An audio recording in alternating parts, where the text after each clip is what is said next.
This is Stefania Sater reporting for the Burnaby Now, and we're here with Green Party candidate Wyatt Tessari for the Burnaby-Edmonds riding.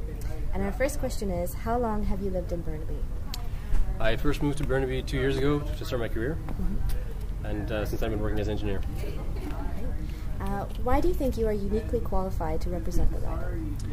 Well, I think there's two things that play in my favor.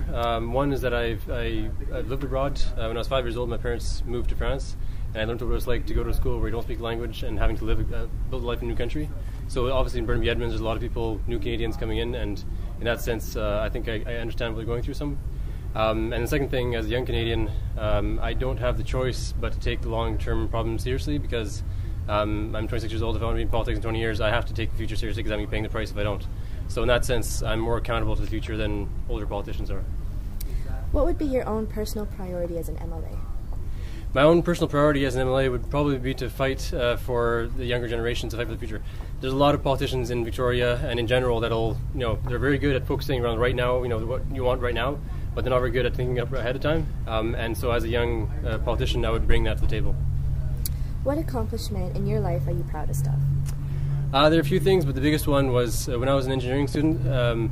I brought together a team of 30 students and we made a feature-length film. So it was a 3-year project, everything from writing the script to filming it to editing it and soundtracking the whole thing.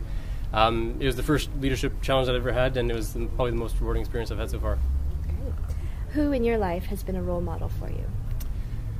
Quite a few people, but probably the biggest one would be my dad, and mainly just for the way he treats people and the way he's always been.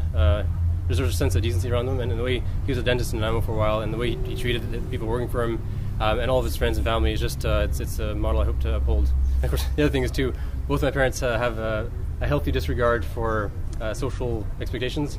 They've always lived their life the way they wanted to, even though they're both pretty conservative in their way of life. So I certainly hope to be as authentically myself as they are themselves.